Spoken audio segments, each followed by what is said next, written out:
Hello everybody! Welcome to my channel! Hindi pa rin lilipat kasi yung mga managers nag-travel by plane. Namasyal pa sila. Pinag-isipan pa nila kung si Dora ba ililipat o i-explore na lang. Anyway, commercial lang po yan. Kaya po ako nag-vlog ngayon kasi may binili akong mahal na prutas. Namimiss ko na kasi. Anyway, bago ko ipakita yan sa inyo, please click like, subscribe, and click the notification bell para patuloy nyo masubaybayan ang totoo naming buhay dito sa Israel. Please watch this. Teka, kumustahin ko lang si Nami. Ay, Nami, hindi ka patuyo. Diba? Shout out sa kanila. Diba? Social ka, naka-hotel ka. Pangiti-ngiti ka lang.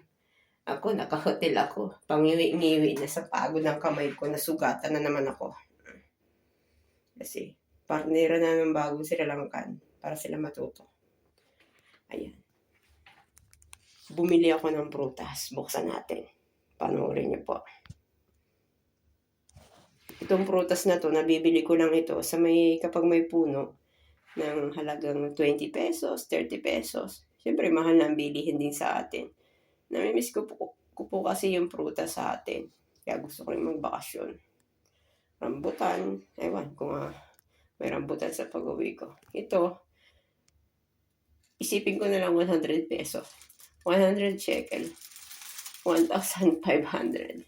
Kahit magkatinik-tinik pang yung bulsa. Gusto na kitang matikman. Pero, sabi ni tayo, i-defrost mo muna, madam, bago mo buksan. Kung ayaw mong masaktan. Sabi nila mabaho daw amoy nito. Gusto ko ang amoy nito. Hindi ito mabaho. This is good. Musta ka na super durian. Kailangan itang makain bago magmahal na araw. May mga pamahiin po kasi kami. Bawal kumain ng mga bilog-bilog kapag mahal na araw. Shoutout sa simbahan ng St. Abraham. Ngayong February 18 is Ash Wednesday. Magsimba kayo para malagyan ng abo ang mga noo nyo. Simbolo na babalik kayo sa alikabok dahil galing kayo sa alikabok.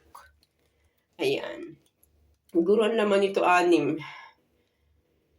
Yan po, hindi hinahati basta. Kailangan mo talagang, patay tayo, wala akong kutsilyong matalas.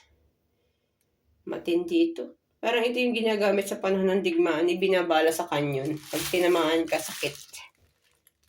Hindi pa sa langka. Ganun ka-special ang prutas na ito. Pag hindi mo ito pinukpok, hindi mo matitikman. O, diba? Humugot na naman ako. Pause ako. Nadali na naman ang sinus ko dahil sa ilang araw na nagsa-sunstorm. Iniwanan ng guest na bukas sa mga bintana. Ngayon, naglipa na ang alikabok sa buong kwarto ng mga nilinis namin. Nag-face mask ako. Barado na naman ang ilong ko. Kailangan ng tubero. Bye-bye. Thank you for watching.